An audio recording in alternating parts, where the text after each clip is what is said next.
Now we continue with the talk on the Four Noble Truths. Tonight, for the last week, we cover on the overall on the second noble truth, that is the origin of dukkha. So today we will still continue with the origin of dukkha, but we're going to look into another aspect. And this time we'll look into more towards the practice in the time where you are practicing and you are meditating. Now, before we go on forward with this talk, I'd just like to remind for those who are new in this, whether you are in Facebook or whether you are in Zoom right now, these talks are not beginner's talk. These talks are a little bit more deeper.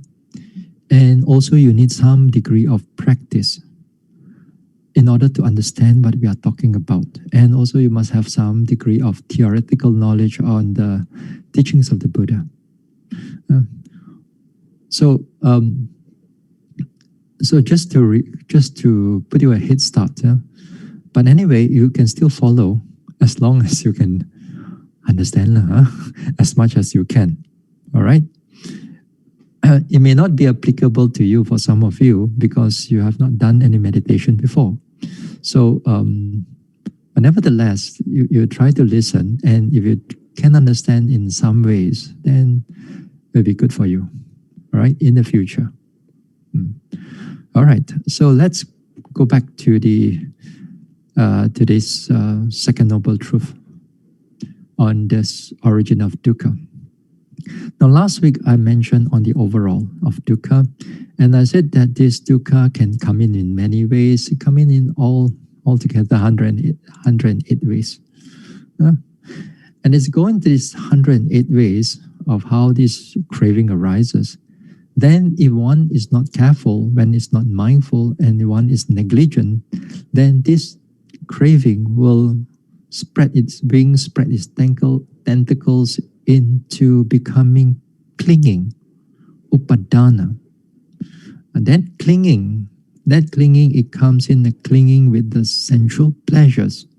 That means you're obsessive already. This is not just a mere beginning part of a craving, but this is coming into an obsessive part that you cling to it.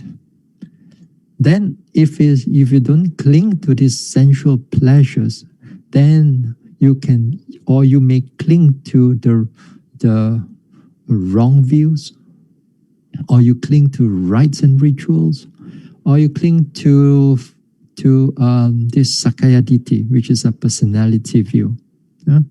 And when you cling to them, those clinging are the ones who create all kinds of suffering to you in this life and also in the future lives. Because this type of clinging, they produce bad results, unhappy result. That means one can able to reborn in the woeful states for a long, long period of time.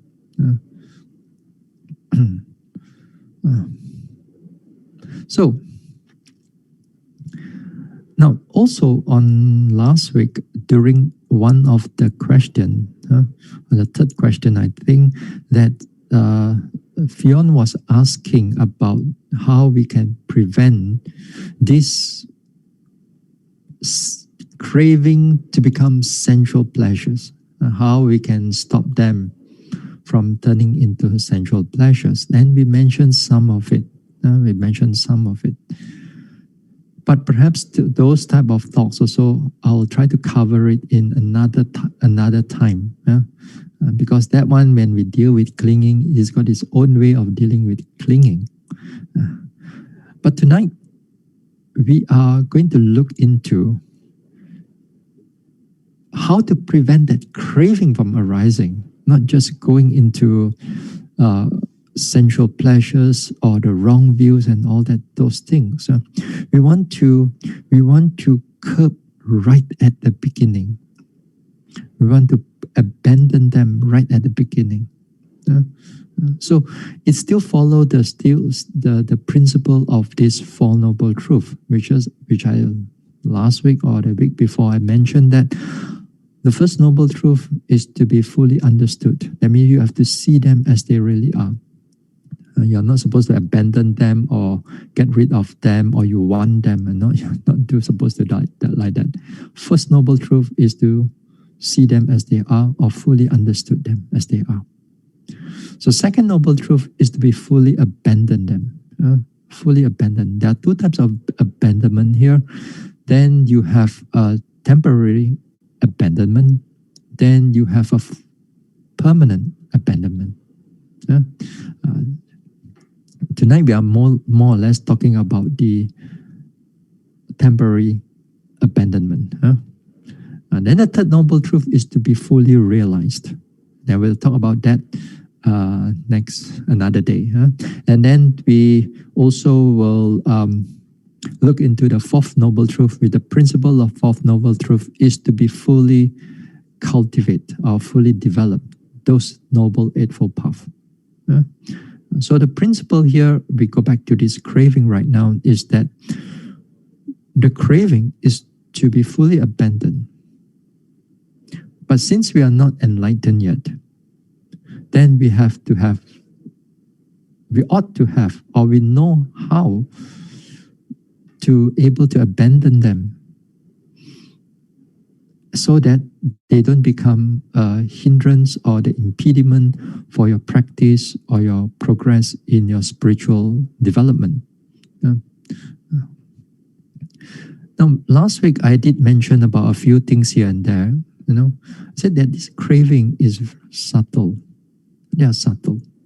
They are not like you can see it.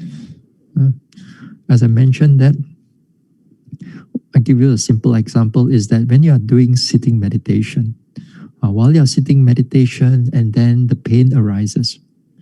And the pain arises just for a short while, you felt that you want to shift the body already, or you want to shift the leg already, for example, in order to ease the pain. To you, you may think that there is nothing. It's okay. But the craving already there. This is the craving here is the second type, the third type of craving, which is already there. Vibhava tanha. You wish the pain to go away. That wishing, that wanting, that desire, that craving is already there. But we don't see it. We don't see it because we thought that it's not a problem. We thought that is not a problem, just a minor movement. So what's the big deal after all? So here the craving, when it happens like that, it in the beginning there's not much of a problem. But the problem is that when it becomes to develop into a habit, it develops into a habit, and then it happens again and again and again whenever the same unpleasant feelings or unpleasant sensation arises in the body. Every time that particular that kind of unpleasantness arises, immediately without thinking, your body is already start moving in order to avoid the pain. The craving is already happening. And that time, by the time you are not even thinking about it, then you will start to become again and again. You thought that it is normal. You thought that this is okay. Then therefore, the truth, we already cover it. We delight into meditation that is free from pain. We want the pain to be not. We don't want the pain to be there. We want the more of a pleasant sitting. So we delight into this small. We delight into this way. You see, so it become a habit. And once it become a habit, it's difficult to undo. That time, the craving already starts going on the way to clinging already, on the way. But of course, Don't you all too worried about it. I mean, you should look into it, but don't be too fearful in the sense that, I mean, this one is not going to bring you into woeful states, so don't worry about it. It hasn't gone into full bloom yet, that type of clinging, but it's on its way. So a yogi has to be careful. As a meditator, whether you're a samatha meditator or vipassana meditator, you got to be very careful. Now, catching the craving, to be able to see the craving as they are, it is difficult. It's difficult to see the craving as they are. You see, craving can fall under first noble truth and the second noble truth. As a first noble truth, it belongs to the 5 aggregates, and it belongs specifically to the sankhara, the 4th aggregate. So you can see the craving as it is. But when it falls under the second noble truth, then that craving, it will act as an impediment. It will act as a of all your problems. So it can fall into these 2 places. This is unique part of craving. So therefore, as a meditator, especially as a vipassana meditator, you got to see it as it is. But seeing it as it is, you need very much. You need a lot of skills, because this craving, most of the time, they are not a prominent object. So it's hard for you to able to detect them, even they're already at there or at the background. So it's not a prominent object. But how can we able to prevent them from arising? How are we going to be able to prevent them from arising so that it does not become an impediment, it does not become a hindrance for your immediate development? So what can we do? Now, when it comes to this craving, then it has to be like, when you see a fire, or sometimes you don't see the fire, you see the smoke will do. When you see the smoke, you know that the fire is there. Sometimes when you are in the big forest, especially like in overseas where forest fire is very frequent, then from far you can see the smoke is coming up, but you don't see the fire. You see there's a lot of smoke that's around there already. So too the same thing. When we want to deal with this craving, we see the nature that is the conditions or the object that is connected to, rather than seeing the craving itself. Because if you're mindful of that particular object that is the craving right now is connected to, as long as your mindfulness comes in, then the craving will automatically disappear. It will automatically disappear. So you don't have to see the craving itself. All you need to do is to see another object and keep your mindfulness there. Then the craving disappear. Afterwards, we give you a number of examples and to see how we are dealing with it. And some of us are already doing it. So this craving, again here, I'm going to tie back, to our first noble truth. That time when we talk about the first noble truth, we talk about the 3 types of dukkha. You have dukkha. You have this is a painful dukkha, the suffering type of dukkha. Then you have the viparinama dukkha due to change. And again, dukkha, sankhara dukkha due to formations. So the first one is connected with our unpleasant feelings. And then we cover on that too. So tonight we're going to cover on the one that's connected with the pleasant feelings, because that is where the craving likes to be there.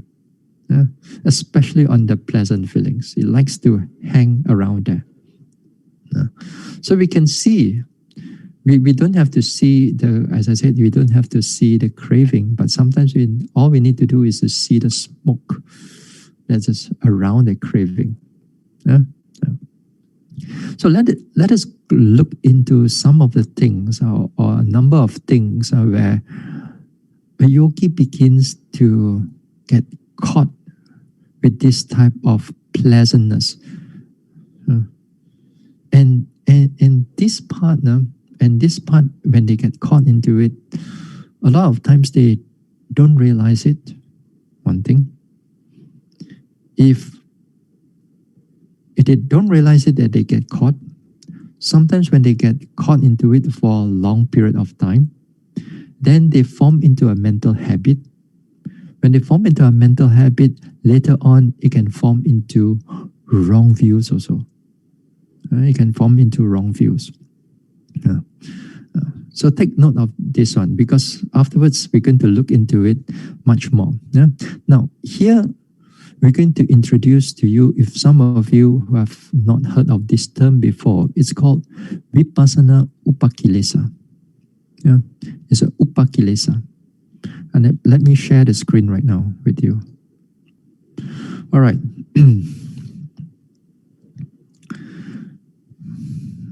Vipassana Upakilesa, the imperfections of insight meditation. The imperfection of insight meditation. Here you can get this list in the Visuddhimagga or even in the Abhidhamma. It's mentioned, this Vipassana Upakilesa. And this Upakilesa, it's this imperfection.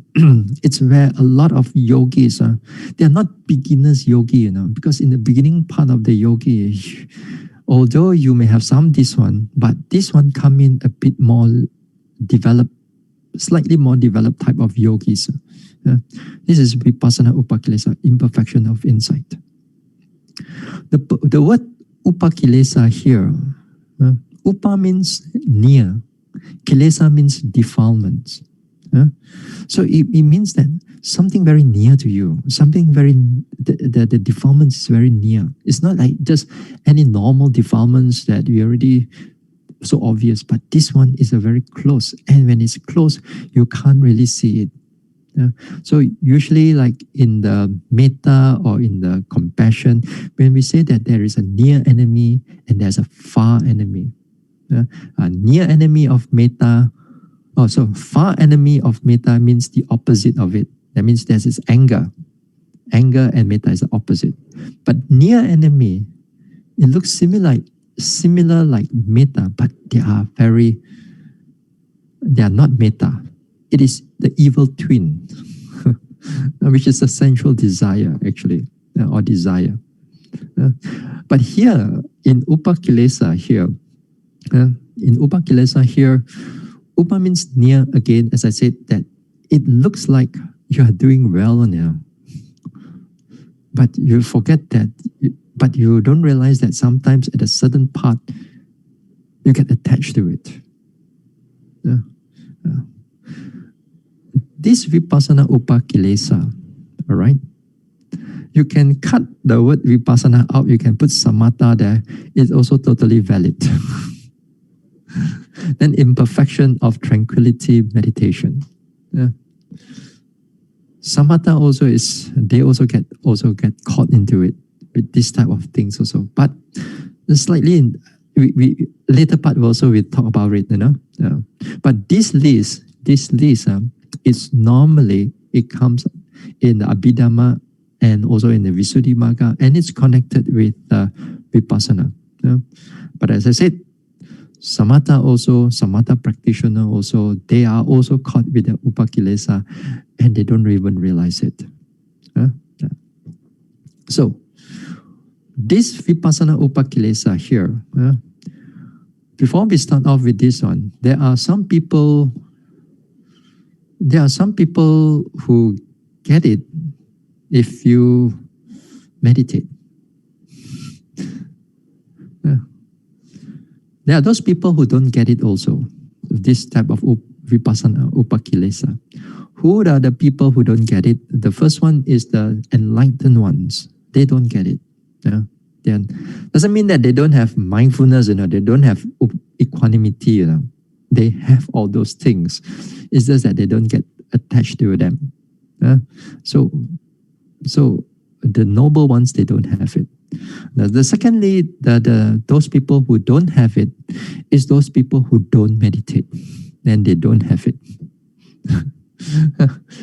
Here, it belongs to those meditators, this one, which is interesting. Yeah. So we're going to look at this. The first one is aura or lights. Here, lights, illumination, and the Pali word is obasa. Here it means that when you are meditating. Oh, sorry. Before we go on to this one, there's one more thing I want to mention. Let me go back to this one again.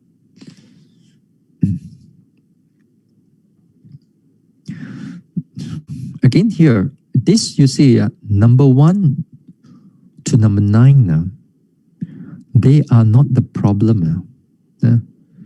Number 1 to number 9, these are not the problem. In fact, that if you have these, the first one in number 9, it's wonderful. The problem is with the number 10, the delight, the attachment. The Pali word is nikkanti.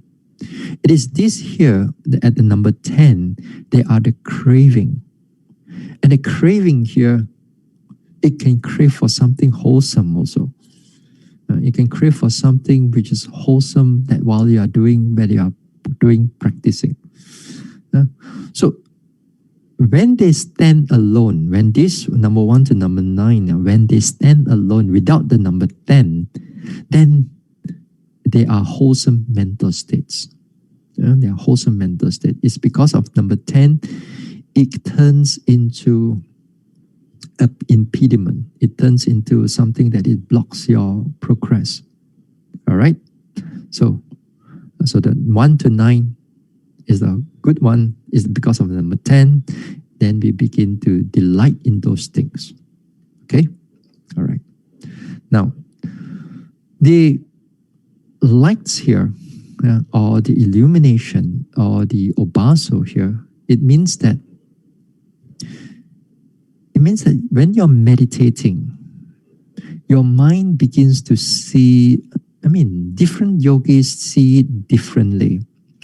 Some people may see one spot of light. Some people may see a white light. Some people will see a stretch of lights, or a light, which is stretched, not round. Some people see a spotted one. Some people as if that the light or the aura is encompassing the whole mind. Or not only encompassing the whole mind, some people encompassing like the whole body. Encompass the whole body. Some people, the lights is again like shimmering, glittering here and there. Sometimes it's like running here and there, the lights. Some people have multiple lights. Some people have white light. Some people have red light. Some people have green illumination, aura, and so on. So different yogis have different way of seeing those things. Now, one of this aura thing, or one of this illumination thing, it's when your mind, it's quite alert. And this time when you are not sleepy, when you're not sleepy, when you're not drowsy, then this type of lights comes up. It comes up. I said one of the causes, don't quote my word. You don't hear one, you think that is all, This one of the causes that the mind becomes bright, clear, And in fact, that not just clear, it becomes illuminated, it becomes like aura-like, then it is also because of your qualities of your mindfulness and your concentration and all that. And it has come up to a certain level and is quite a good level. And whenever you have these lights in the mind, and while you are noticing them, these lights, you will see that that time you don't have sloth and torpor. You don't have sloth and torpor during this time. Because when you have sloth and torpor, the whole mind is ambong-bong, You cannot see everything, very dark, very clear, very heavy. So when the mind has bright lights, clear, illuminated, and then you find that your mind is very alert. Now, on another part of this other times, we talk about it. Especially when we want to overcome sloth and torpor, the Buddha also mentioned that you can use lights, or you create the lights in order for you to overcome sloth and torpor. But that one we look into it another time. Another time. So we come back here on this imperfection. Now, when the lights comes up, this light or lights comes up. Now, some yogis, actually most yogis, when in the beginning part, when they are not careful, then they begin to appreciate and begin to delight into it. They like the lights. They sit down there and they sit there, or they walk sometimes also. They want the lights to happen. The breath that they are using initially, or the rising, falling that they are using initially, they don't want to see it anymore. They want the lights. Because when they have the lights, for some yogis, because it doesn't have any sloth and torpor, then you feel good. Because in your past practice, you are affected with a lot of sloth and torpor, a lot of drowsiness, a lot of sleepiness, and now with the lights coming up, then the whole meditation become very good. I mean, if I go back, then you may think that if I go back to this rising and falling, in breath, out breath, and other object, then I go sleepy again. So might as well delight into it to these lights. Then that is where when these lights comes in, sometimes it comes in with some pleasant feelings also. Sometimes it's just equanimity, with equanimous feeling. You don't sort of like really like it or don't like it, but you want it to be there. You just want it to be there. It doesn't give you any pleasant or unpleasant things like that. No?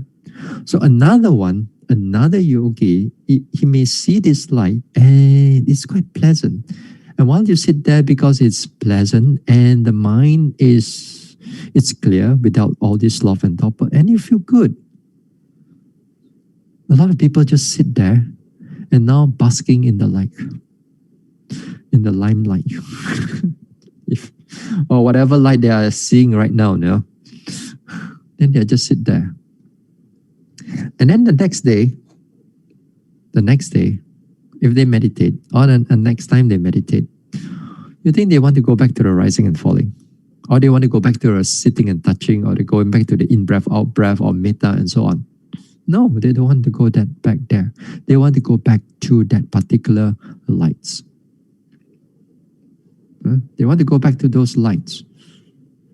Even for samatha meditator, also the same thing. You're supposed to, let's say you're supposed to do metta. You're supposed to, may I be free from harm and danger, and then you keep on going. But along the way, while the metta is coming up, the feeling, the emotion of metta is coming up, then the lights also come up together with it. And at that time, you're supposed to stick with that metta, but now you divert into the lights. And then you keep on, again here, you begin to delight in the lights again. So you see, whether you're in samatha or whether in vipassana, the craving doesn't care. The craving doesn't care whether you're samatha. This samatha vipassana is all concept. I mean, so for us, in order for us to teach. But while you're meditating, this craving, when this type of things happen, if you are not mindful, then the whole thing will just hold on to it. The tentacles will start wrapping around that light, without you knowing it. And then because you delight into it, and your delighting you keep on feeding the craving. You keep on feeding it, and it gets stronger, stronger, and you want it every sitting to come in this way, and you want it to come in this way. So the craving already begins to go into strong obsession already. The obsession is start coming up already. And then the next obsession that comes up before it goes into a strong clinging or before it goes into a wrong view, it is the I am. The pride, the Pali word is mana. The mana is already come up. You think that you are already a great meditator. You think that you are already a wonderful meditator. You think that you have this light and other people don't have this light. You think that this light, it's quite a near towards enlightenment already. Or some people may think that this is maybe enlightenment already. Maybe, maybe enlightenment already. They begin to think of oneself as enlightenment, but he is not sure yet. So you keep on doing it. You keep on doing it again and again. Now, this is where it begins to fall into wrong view. The whole craving has turned into wrong view when begin to believe that that light is an enlightenment, or that light is nibbana, or that light is jhana. You haven't even reached any form of jhana or anything, but you already think that you already there. You already think that this is not thinking, sorry. You believe that you're already in enlightenment already. You believe that you are already nibbana already, because you have seen these lights again and again and again and again and again.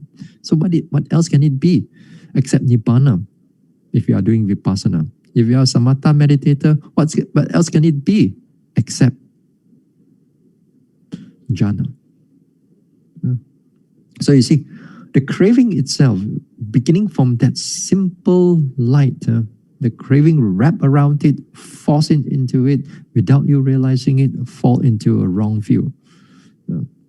When you fall into a wrong view, this is where your craving, tanha, mana, and ditthi, or miccha ditthi, the wrong view, tanha, mana, ditthi. You always go into that particular sequence.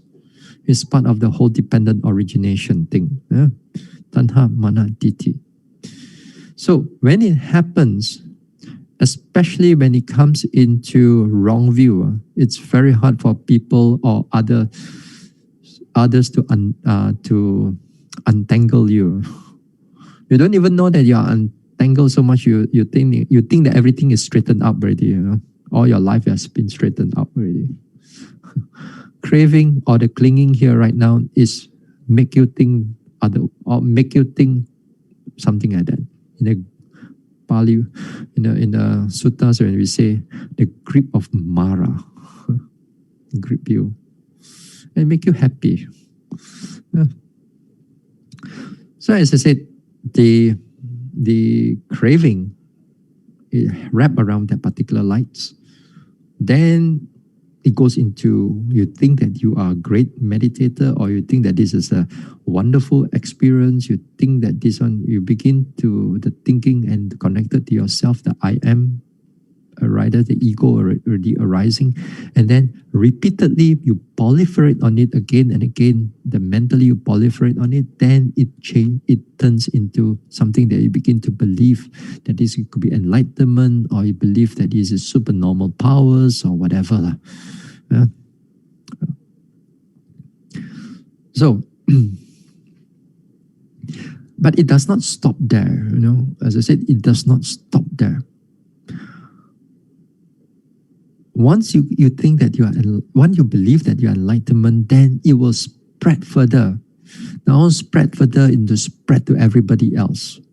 Because that time you will come out and to teach others about the light. And you begin to teach others, and there's a lot of people whose Dhamma is weak. Whose Dhamma is weak or is they don't have much Dhamma. And then they fall into that trap, because you may be a monk or you may be a nun, or you can be a very charismatic speaker, and people follow you. And they follow you into the wrong path. And when you are beginning, you teach people rising, falling, then you teach people in breath out, breath out. But at the end, you want them to follow into that particular path. But that it becomes very dangerous, very, very dangerous. And those things are happening right now. And sometimes some of the books here that I have in my library here, that is exactly mentioned the same thing. And we read about it exactly. This is all upakilesa. Beginning from this upakilesa, it falls under all this wrong view. And people praise them, although that these are all not Dhamma. So you see the trend of the craving, the trend of that craving, it builds up. The fire, it builds up again and again and again and again, and again until it becomes a wrong view, and you can spread out to the world. So we come back here. We come back to this craving again. We come back to this light again. We forget about all this development for right now. Yeah? We gotta forget about. Now, how are we going to deal with this one? How are we going to deal with the lights? Yeah? As I said earlier on, the light is not a problem. The problem is the craving. But a lot of times, as I said, you can't see the craving. You can't able to notice the craving is behind there. But right now, let's say if you are meditating, while you're meditating, now this time if the lights are coming up, you acknowledge it, but you don't fall into it. You acknowledge it means that you see it as it is. Then this time you just note lights, lights, lights, lights, lights. If it's pleasant to you, pleasant, pleasant, pleasant, pleasant, pleasant. Then when you see these pleasant things, finally they too will disappear. Sometimes it goes stronger before it disappears. Sometimes it stays a bit longer before it disappears. But sooner or later, they will disappear. They will change. So your job is to see them as they are. Just note it as lights, lights, lights. Note it as pleasant, pleasant, pleasant. Note it as seeing, seeing, seeing. Whichever that how you note it, it's perfectly all right. As long as you aware of it, as long as you are totally alert of it. When you're alert of it, then there's a mindfulness prevents you from the mind from falling into it.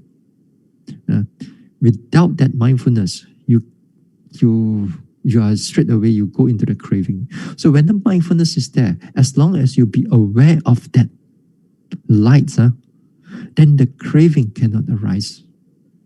Because the mind cannot have wholesome state and then a craving arises at the same time. Cannot.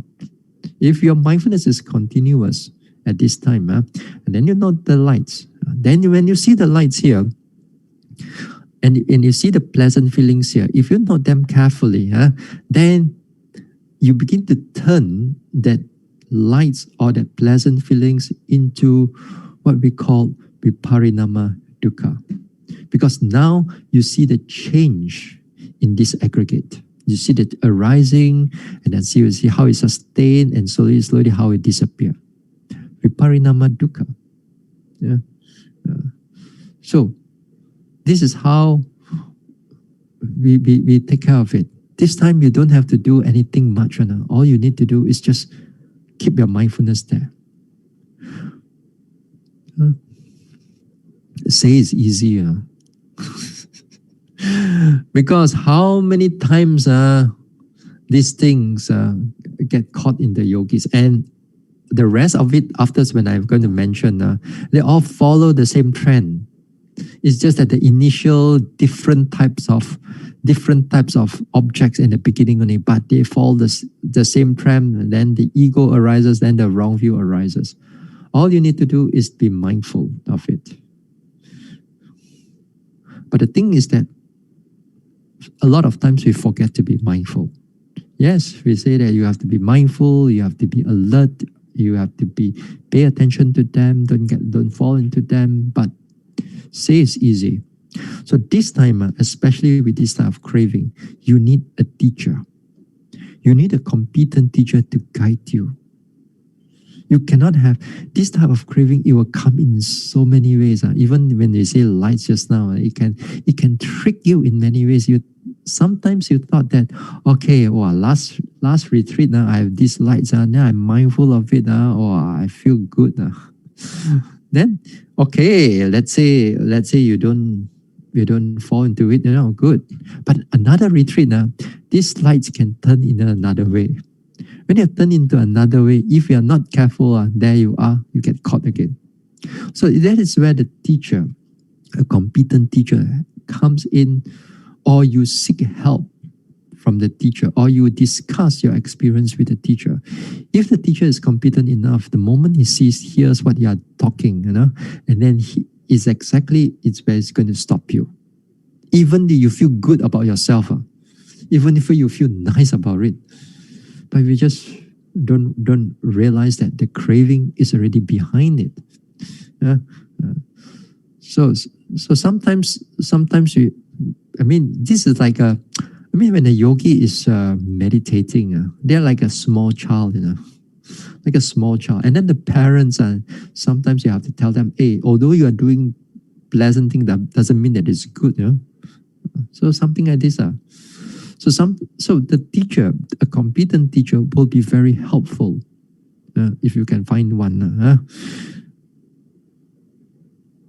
But sometimes, sorry to say that, sometimes people meditate when they see these lights. The teacher encourages even more. You must see these lights even better. Make it brighter. Make it this one, and so on. See like that. Gone. Because he or she may be wearing the robes. Yeah. Then when they're wearing the robes, and then you thought that all the authority must be right. So sometimes it's difficult.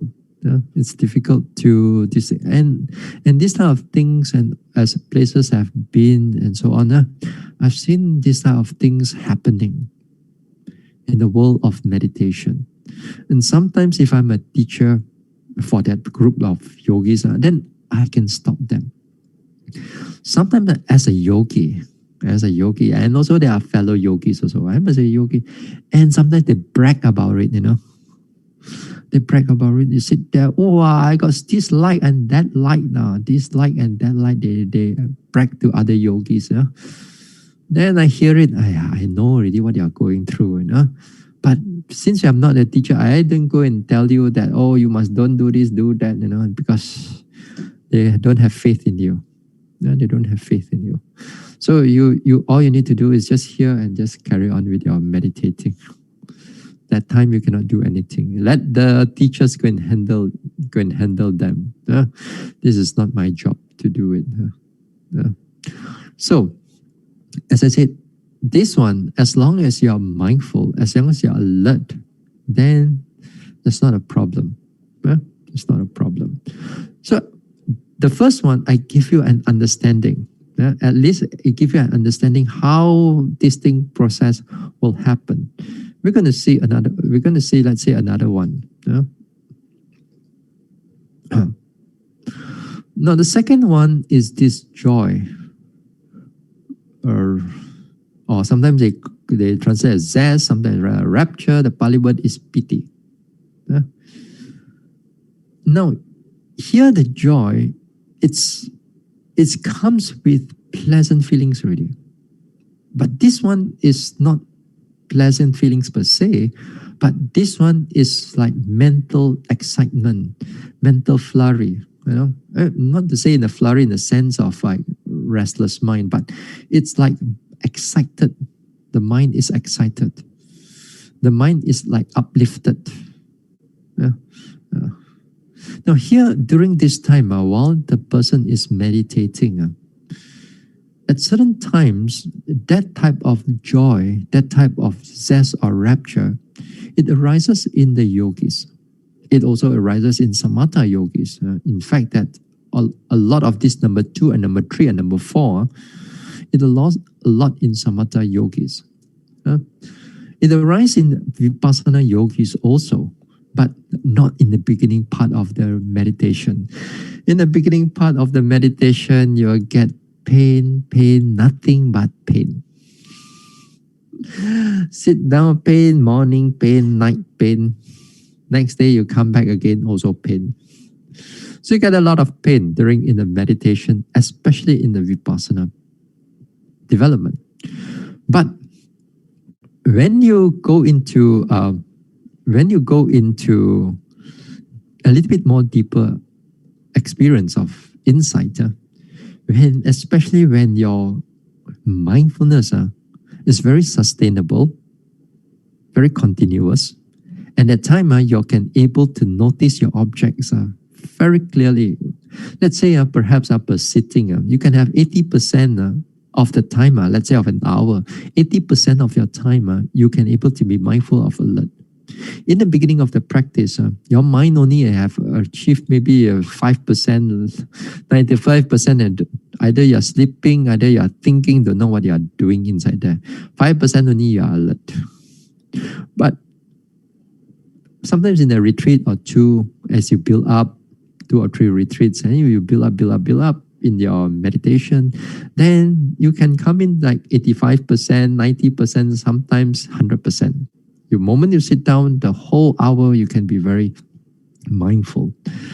So it's about that time, that type of joy do arises. They arises in a way of, in a different way again for some yogis here and there. Now, before we go through all this just now, the 10 upakilesa, now some yogis experience certain upakilesa more than others. For example, he may experience aura more than joy. And then another yogi may experience the rapture or the joy more than aura. Or later, another yogi may experience the bliss or the pleasant feelings more than the aura.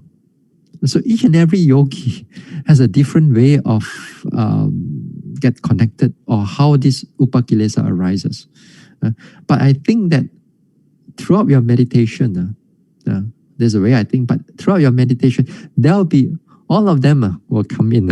All of them will come in. But some of them are more, they stay longer and are more prominent to you. Yeah? So sometimes if you are not a very knowledgeable yogi, theory and also in practice, if you are not knowledgeable, then people say something, I get lights, I can get this also. How come I don't get one? All I get is just pleasant feeling, pleasant. How come you got light? Oh, I don't have one. Then go and compare. Just different people have different things. Sometimes in the meditation world, sometimes they sit down, gather around, if they can gather right now. Not in the past, and also in the future, also later on, when things are getting better. When they sit down, they talk about their meditation, and usually they don't talk about their rising, falling. They don't talk about all their insight. They talk about their things that they get delighted into it. They delight into the lights and so on. So they'll sit there, they'll talk about it. And then other people will listen to them. Wow, you have all these things. Wonderful. Great. Yeah. Anyway, we go to the second one. Second one, when you have this joy, when it comes in the meditation, it comes in a few ways. One way, for example, is that it comes in as a minor piti, as a kind of like a simple goosebumps like that. Yeah. For example, when you sit down, then you feel something delighted in the body, then goosebump hair or the hair stand up. Not out of fear, but kind of I feel goosebumps around the whole body. So this is one type of joy that yogi may encounter. Another type of joy that arises in the yogi is a type of joy that is sweeping through. Sweeping through, like you are going through as if like a wave. They say that in the text, it's like a wave in the sea that is keep on coming in, then after another one coming in, then after another one coming in. It doesn't last there for a long period. It kind of like come in for a while, then it disappear, come in a while, it disappear, come in a while, disappear. And every time it comes in, you feel good. Or sometimes it come in like a shower as if like from top of your head, you kind of come down again. Wow, you feel good. That time you feel good. Yeah? You feel good. The whole body is here. At that time also, while these things is happening, that joy is happening right now, your mind also it's quite. Your mind is quite calm in the sense that you're not interested in all these sensual pleasure things. All this delight into like your mobile phones, your whatever, and external things. At that moment of time, because that joy, it feels more better, feels more refined compared to your worldly things. So that time, you want to sit longer. And also that time, of course, you don't feel lethargic because of that BTS around you. You don't feel lethargic, you don't feel fatigue. Even if you come back from work, let's say, and that particular sitting after that, in the evening, you feel a lot of joy arises. All your fatigue and all your stress all gone. At least for that sitting, maybe come back a short while later. But for that particular sitting, you feel like you are refreshed. The whole body and mind is refreshing. Feels good. Yeah. So one of the way how it comes in is like it comes in, it sweeps through you, sweeps through the body. Another type of the joy is it feels like your whole body. It's not like this time sweeping through. It's more or less staying there, and staying there as if that your whole mind is alert, it feel good. It doesn't have that momentary type of joy, It more like your cocoon type of joy, and the whole body feels good. And you stay there, and then you feel you really delight in the right now, present here and now. It feels really good. Yeah? No, I said no fatigue, no lethargic, and so on, and you feel good. Now again here, compared to your previous meditation. At your previous meditation, you have a lot of pain and a lot of tension, a lot of fatigue, a lot of lethargic, a lot of sleepiness. And right now, everything is so joyful, so rapturous, so pleasant, so nice to meditate. When it's so nice to meditate, you feel good. You feel wonderful. You want to sit there for a longer period of time. You want to sit there for a longer period of time, just to enjoy or just to bask in that showering joy. There's some joy also. It's like uplifting type of joy. Uplifting type of joy. That means it can makes the body starts to move.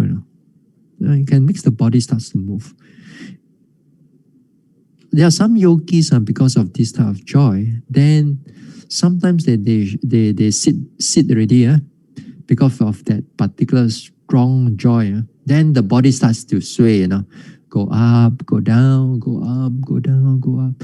Or some people sway to the left, right, left, right. Some people sway round and round and round and round and round. No kepala pusing or pening one, You just go around. No headache one. Just go around, delighting in the moving. And while you are also moving at that time, the body seems like having a good stretch also. Like, it can able to pull you. You think that you are fat because of that belly fat so much. Now, sometimes when you sit down cross-legged, you want to bend your head down, so you can't even reach halfway. But this time, because of its movement a lot, your whole head can even touch the floor while you're sitting cross-legged. Even your belly fat is so big. Somehow or another, it makes the body light and it makes the body agile, flexible, and then you can able to feel it. It feels good actually. and before that, your body is so stiff and so tight, and here it kind of like loosen here, a few screws and there, a few joints here and there. After that, when you get up, you also feel really refreshed. So that type of meditation, a lot of people, when they get caught into it, they want it the next round. They want it to, every time you sit, you want it to be there. So you see, this time, the pleasant feeling when it comes in, they are nice, and you cannot feel this type of joy, or later on, some of it, you cannot feel it when you are not meditating. When you don't meditate, you cannot feel it. This is reserved for meditators. So therefore, here, if you are not careful, then you fall into its trap. If you're not careful, you begin to delight in it. So you delight in it, you begin to crave on it, and when that craving comes in, again, it follows the same sequence of, I am a great meditator. I can move. I can delight. And then later on, with that type of joy, you think that this is also Nibbana. You believe that this is Nibbana, or you believe that this is jhana. So this is follow the same trend. Again, you follow the same trend means that after that, you believe that this is Nibbana. So what else do? You come up and you open up a meditation center and you proclaim your Dhamma. So the same thing. So here we are. When this thing again, when you're mindful, when it's begin to delight is happening, make sure that you put a bit more effort in your mindfulness and not joy, pleasant, moving, something like that. Because if you don't watch that, especially those movements, it can develop further and further. And just now, as I said, you're just slightly moving. Now it's starting to go ding dong, ding dong, ding dong, ding dong, ding dong, turning here and there. As I said, some of the talks in the past, in the same type of talks, I've mentioned that I've met with yogis who actually, in the meditation seat, they can bounce on their meditation seat, and then they can bounce from one meditation seat to another, somebody else's meditation seat. How they bounce, I have no idea, but you can see it with your own eyes. How they can bounce, they can move here and there. As I said, that time also, we are quite afraid of he going to bounce because we are on the first floor, he's going to bounce at the staircase and then bounce down. That becomes a big problem. So somebody was stationed at the staircase there. But this type of things happen. It happens. I've seen people just rolling on the floor, rolling and rolling while they are rolling and smiling there also. But this type of things, it's easy to see. Once you begin to start moving, the teachers or other yogis can able to feedback to the teachers, or the teachers can actually see you. Then you'll be called aside and they'll ask you to stop and so on. So these things do happen, you know. These things do happen. And so as I said, that when these things are beginning to happen, be mindful already. You be mindful already, then again this type of joy, it will come, it will go. It comes in. This type of joy, it's when it comes in. What you should do with this type of joy is that you take note of it. Joy, joy, joy. And after that, if the joy is not so prominent, but it's still there, bring your attention to your main object of your meditation. That time could be your rising, falling, could be your in-breath, out-breath, or whatever that is prominent to you. That time, your mind is actually quite alert and quite good and quite, the mind is not running here and there. The mind is like interested in your object of your observation. You know? Yeah. So all you need to do is just to bring the attention back to your original object, to your main object, and let that joy behind it and make it like a supportive condition to your noting state of mind. So that joy, it makes the interest to your object becomes clear, it becomes continuous, and then you develop. So use the joy. Instead of getting delight into it, you come back and you take note of it and carry on with the meditation. So when you carry on with that meditation, when you are not caught with it, then it's not upakilesa already. It's not upakilesa. At that moment of time, you temporarily abandon the craving and the delight. You temporarily abandoning them, so your progress can go further. You see, so this is a little bit on this craving and delight. Now I cannot able to finish right now for this one, so I will continue on Wednesday for another of these few more to go. So we'll stop here and then we'll bring the whole thing to Wednesday.